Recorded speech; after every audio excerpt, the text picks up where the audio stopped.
নমস্কার, ওম নমঃ শিবায়। আজকে আমি আপনাদের সামনে আর একটা নতুন টপিক নিয়ে এসেছি।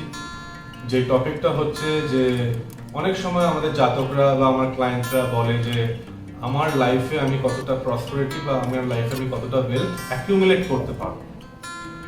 তো সেই বিষয়ে আজকে আমরা একটুখানি ডিসকাস করব যে আমরা সেটা কিভাবে জানতে পারি।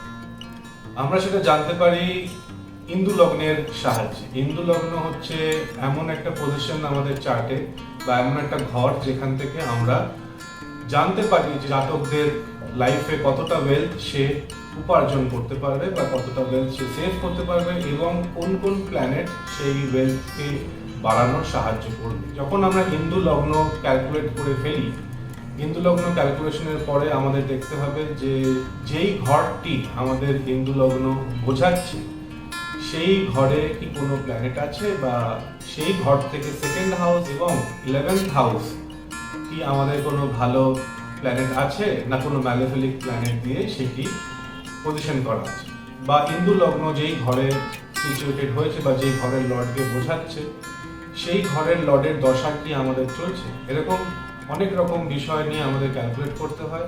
একটা জিনিস মাথায় রাখবেন যে হিন্দু লগ্ন যখন আমরা ক্যালকুলেট করে বের করে ফেলি, যেই ঘর বা যেই ঘরের লর্ড হিন্দু লগ্নে আসছে সেই ঘরের লর্ডের দশা কি চলছে বা সেই ঘরের লর্ড কি কোনো ম্যালেফিক প্ল্যানেটের সাথে আছে সেটা আমাদের দেখতে হবে। কারণ যদি ঘরের লর্ড ভিনাস হয়, ফর এক্সাম্পল আমি বলছি হিন্দু লগ্ন আপনার বৃষ, মানে তার ঘরের লর্ড হচ্ছে শুক্র।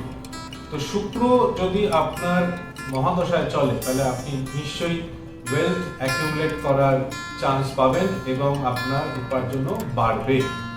আবার যদি হিন্দু লগ্ন আপনার জুপিটার হয়, সাপোজ আমি এক্সাম্পল দিচ্ছি, হিন্দু লগ্ন যদি আপনার মীন হয় সাপোজ, তার লর্ড জুপিটার, এবার জুপিটার থেকে সেকেন্ড হাউস যদি আপনার চন্দ্র থাকে তাহলে আপনি অনেকটা টাকা উপার্জন করতে পারবেন, এবার আপনার লাইফে অনেকটা টাকা আপনি দেখতে পারবেন। আপনি যদি আপনার হিন্দু লগ্ন ক্যালকুলেট করাতে চান তাহলে নিচের নাম্বারে যোগাযোগ করবেন। আমি আপনার একটা ফোন কল হবে। ভালো থাকবেন, সুস্থ থাকবেন। ওম নমঃ শিবায়।